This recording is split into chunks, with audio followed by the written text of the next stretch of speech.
ಐತಿಹಾಸಿಕ ಮತ್ತು ಪುರಾಣ ಪ್ರಸಿದ್ಧ ಮಾತಾ ಕ್ಷೇತ್ರ ಬರೀ ದಸರಾ ವಿಚಾರಗಳಿಗೆ ಮತ್ತು ಅವಕ್ಕೆಲ್ಲ ಮತ್ತು ತೀರ್ಥಕ್ಷೇತ್ರ ಮತ್ತು ಶ್ರಾದ್ದ ವೈದಿಕಗಳಿಗೆ ಪ್ರಚಾರ ಆಗ್ತಿತ್ತು. ಆದರೆ ಇವತ್ತಿನ ಸಹ ವಿಶೇಷವಾಗಿ ಶ್ರೀರಂಗಪಟ್ಟಣದ ದಿವಾನ್ ಪೂರ್ಣೆಯ ಬೀದಿಯಲ್ಲಿ ಹಿಂಭಾಗದಲ್ಲಿರ್ತಕ್ಕಂಥ ಅಯ್ಯಪ್ಪ ಸ್ವಾಮಿ ದೇವಸ್ಥಾನದ ಹಿಂಭಾಗದಲ್ಲಿರ್ತಕ್ಕಂಥ ಜಾಗದಲ್ಲಿ ಒಬ್ಬ ಭಿಕ್ಷುಕಿ, ಅಂದರೆ ಅವಳು ಪಾರ್ವತಿ ಅಂತ ಅವ್ರ ತಾಯಿ ಹೆಸರು, ಅವಳ ಹೆಸರು ಸಾವಿತ್ರಿ ಅಂತ. ಅವಳು ಅನೇಕ ವರ್ಷಗಳಿಂದ ಚಿಕ್ಕ ಗೂಡನ್ನು ಹಾಕ್ಕೊಂಡು ಭಿಕ್ಷೆಯನ್ನು ಬೇಡಿ ಇವತ್ತು ಆ ಒಂದು ಅವಳನ್ನು ಮನೆಯನ್ನು ಸ್ವಚ್ಛ ಮಾಡಿಕೊಡ್ಬೇಕು, ರೋಗ ರುಜಿನ ಬಂದು ನರಳುತ್ತಾ ಇದ್ಲು. ಶುಚಿ ಮಾಡಿದಾಗ ಅನೇಕ ಸಂಘ ಸಂಸ್ಥೆಯ ಸಹಾಯದಿಂದ ಅವಳ ದ್ರವ್ಯರಾಶಿಯನ್ನೆಲ್ಲ ನೋಡ್ತಾ ಇದ್ದಾರೆ. ನೋಟುಗಳನ್ನೆಲ್ಲ ಕ್ಲೀನ್ ಮಾಡಿ ಸ್ವಚ್ಛ ಮಾಡಿ ಅವಳ ಮನೆಯನ್ನು ಸ್ವಚ್ಛ ಮಾಡಿಕೊಡುವಂಥ ಕೆಲಸವನ್ನು ಮಾಡ್ತಾ ಇದ್ದಾರೆ. ಅದ್ಭುತವಾದಂಥ ದೃಶ್ಯ. ಇನ್ನೂ ನಮಗೇನು ಅನಿಸುತ್ತೆ ಅಂದರೆ ಈ ಥರ ಎಲ್ಲ ಸಂಪಾದನೆ ಮಾಡಿದ್ದು ಸದ್ವಿನಿಯೋಗ ಆಗಬೇಕು. ಅದೆಲ್ಲ ಮಕ್ಕಳುಗಳ ಮಾಡಿ ಏಣಿಸುವಂಥ ದೃಶ್ಯವನ್ನು ನೋಡ್ತಾ ಇದ್ದೀರ. ಸಂಪಾದನೆ ಮಾಡಿಟ್ಟಿದ್ದಾರೆ.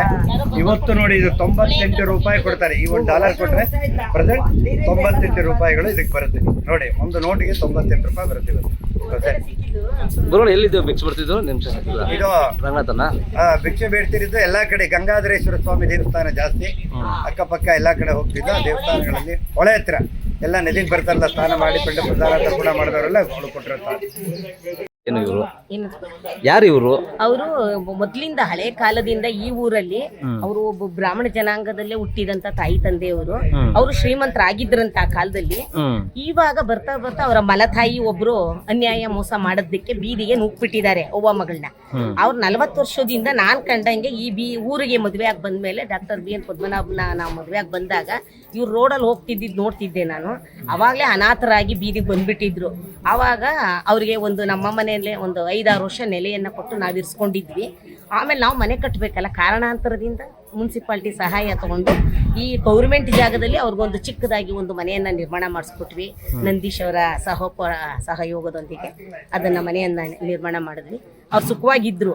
ಅಂದ್ರೆ ಅವ್ರ ಮನೆ ಕೆಲಸಗಳನ್ನೇ ಮಾಡ್ಕೊಂಡು ಹೋಗ್ತಾ ಇದ್ರು. ಅವ್ವ ಮಗಳಿಬ್ರುನು ಭಿಕ್ಷೆ ಬೇಡ್ತಿರ್ಲಿಲ್ಲ ಅವಾಗ. ಈಗ ಒಂದು 15 ವರ್ಷದಿಂದ ಭಿಕ್ಷೆ ಬೇಡಕ್ ನಿಂತ್ಕೊಂಡ್ರು. ಕೆಲಸ ಮಾಡಕ್ ಆಗ್ತಿರ್ಲಿಲ್ಲ ಅವ್ರ ಕೈಲಿ. ಆಮೇಲೆ ನೋಡಿದ್ವಿ, ಇವಾಗ ನೋಡಿದ್ರೆ ಅವಳು ಸಾವಿತ್ರಿ ಅನ್ನೋಳು ತುಂಬಾ ವೀಕ್ ಆಗಿದ್ದಾಳೆ. ಇವತ್ತು ಎದ್ದೇಳೋಕೆ ಆಗ್ಲಿಲ್ಲ ಅವಳಿಗೆ. ಸ್ನಾನ ಆಗ್ತಾ ಇಲ್ಲ, ಊಟ ಇಲ್ಲ, ತಿಂಡಿ ಇಲ್ಲ. ಯಾಕೆ ಹಿಂಗೆ, ಎಲ್ಲಿ ಸತ್ತೋಗ್ಬಿಡ್ತಾಳೋ ಅನ್ನೋ ಬೈಕೆ ಇವತ್ತು ಮೈಸೂರ ಟ್ರಸ್ಟಿಯವ್ರ ಕಡೆಯವ್ರನ್ನ ಕರ್ಸ್ಕೊಂಡು ನಾವು ಸಮಾಜದ ರಂಗನಾಯಕಿ ಸಮಾಜದ ಅಧ್ಯಕ್ಷ ನಾನು ಇವ್ರನ್ನೆಲ್ಲ ಕರ್ಸ್ಕೊಂಡು ಇವತ್ತು ಬನ್ರಪ್ಪ ಅಂದೆ. ಅವಳು ಅಕ್ಕ ನೀವಿದ್ರೆ ಮಾತ್ರ ಮಾಡಿಸಿ, ಇಲ್ಲದೆ ಇದ್ರೆ ಬೇಡ ಅಕ್ಕ ಅಂದ್ಲು. ಸರಿ, ನಾವು ಹೊಟ್ಟೋಗ್ಬಿಡ್ತಾಳಲ್ಲ, ನಾವು ಎದುರುಗಡೆನಲ್ಲಿ ದುಡ್ಡೆಲ್ಲ ಲೆಕ್ಕಾಚಾರ ಆಗಲಿ, ಅವಳಿಗೂ ಒಂದು ತೃಪ್ತಿ ಆಗುತ್ತೆ ಅಂತ ಇವತ್ತು ಎಲ್ಲ ಲೆಕ್ಕಾಚಾರಕ್ಕೆ ನಿಂತ್ಕೊಂಡು ಮನೆಯೆಲ್ಲ ಮೇಡಮ್. ಇಷ್ಟೊಂದು ಚಿಲ್ಲರೆ ಕಾಸು, ಇಷ್ಟೊಂದು ದುಡ್ಡು ಇದೆ, ಇವ್ರ ಹತ್ರ ಯಾರು ಇಲ್ಲ. ಅದು ಅವರೇ ಸಪೋರ್ಟ್ ಇಂದ ಅವಳು ಭಿಕ್ಷೆ ಬೇಡಿದ ದುಡ್ಡೇನೆ ಅದು. ನಿಜವಾಗ್ಲೂ ಹೇಳ್ಬೇಕು ಅಂದ್ರೆ ಒಳ್ಳೆ ಹುಡುಗಿನೇ. ಅಮ್ಮನೂ ಒಳ್ಳೆಯವರು, ಮಗಳೂ ಒಳ್ಳೆ. ಅವಳಿಗಾಗ್ಲೇ ಒಂದು 70 ವರ್ಷ ಆಗಿದೆ, 65, 70 ಆಗಿದೆ. ಯಾರು ಇಲ್ಲ ಈಗ, ಯಾರು ಇಲ್ಲ ಅವಳಿಗೀಗ. ಅಮ್ಮ ಒಬ್ಳಿದ್ಲು. ಇಷ್ಟೊಂದು ದುಡ್ಡು ಇದೆ, ಏನ್ ಮಾಡ್ತಾರೆ? ಅಮ್ಮ ಮಗಳು ಇಬ್ರು ಭಿಕ್ಷೆ ಬೇಡ್ತಾ ಇದ್ರು. ಆಮೇಲೆ ಗೌರ್ಮೆಂಟ್ ಇಂದ ಸ್ವಲ್ಪ ತಿಂಗಳು 2,000 ಬರುತ್ತಲ್ಲ, ಅದೊಂಚೂರು ಬರ್ತಿತ್ತು ಇಬ್ರಿಗೂನು. ಅದು ಇತ್ತು, ಭಿಕ್ಷೆ ಇದು. ಅವ್ರು ಭಿಕ್ಷೆ ಬಂದಿದ್ದ ದುಡ್ಡನ್ನ ₹1 ಖರ್ಚು ಮಾಡ್ತಿರ್ಲಿಲ್ಲ. ಯಾಕೆಂದ್ರೆ ಅಕ್ಕಪಕ್ಕದವರೆಲ್ಲ ಕಾಫಿ ಕೊಡ್ತಿದ್ವಿ, ಊಟ ತಿಂಡಿ ಕೊಡ್ತಿದ್ವಿ, ಸ್ನಾನಕ್ಕೆ ನೀರು ಕೊಡ್ತಾ ಇದ್ವಿ, ಸೋಪ್ ಕೊಡ್ತೀವಿ, ಶಾಂಪು ಕೊಡ್ತೀವಿ. ಅವಳು ಏನು ಖರ್ಚಿರ್ಲಿಲ್ಲ. ಅದರಿಂದ ಬಂದಿದ್ದ ದುಡ್ಡನ್ನೆಲ್ಲ ಶೇಖರಣೆ ಮಾಡಿದ್ಲು. ಇವತ್ತು ಇಷ್ಟು ಶೇಖರಣೆ ದುಡ್ಡು ಅವಳಿಂದ ಶ್ರೀರಂಗಪಟ್ಟಣದಲ್ಲಿ ಒಂದು ದೊಡ್ಡ ಪ್ರಸಿದ್ಧಿ ಆಗಿದೆ. ಆ ನಿಮಿಷಾಂಬ ತಾಯಿ ಕೂತ್ಕೊಂಡು ಅಷ್ಟು ಸಂಪಾದನೆ ಮಾಡಿದ್ರೆ ಇವಳು ಭಿಕ್ಷೆ ಬೇಡಿ ಇಷ್ಟೊಂದು ಸಂಪಾದನೆ ಮಾಡಿದಾಳೆ ಅಂತ ಹೇಳಕ್ ಇಷ್ಟಪಡ್ತೀನಿ. ಆದ್ರೂ ಒಳ್ಳೆ ಹುಡುಗಿ, ನಮ್ಮ ಪಟ್ಟಣದಲ್ಲಿ ಒಂದು ಹೆಸರುವಾಸಿಯೇ, ಅವಳಿಂದ ಒಂದು ಹೆಸರುವಾಸಿಗೆ ಆಗ್ತಾ ಇದೆ. ಏನ್ ಮಾಡ್ತೀವಿ ದುಡ್ಡು? ಇದನ್ನೆಲ್ಲ ಇವಾಗ ಅದೇ ಗೌರ್ಮೆಂಟ್ ಪೊಲೀಸ್ನವ್ರಿಗೂ ಹೇಳ್ಬಿಟ್ಟು ಅವ್ರ ಮುಖೇನ ಬ್ಯಾಂಕ್ ಕಟ್ಬಿಟ್ಟು ಅವಳಿಗೆ ಯಾರು ನಾಮೀನ್ ಮಾಡ್ತಾಳೋ ಅದನ್ನ ಮಾಡ್ಲಿ.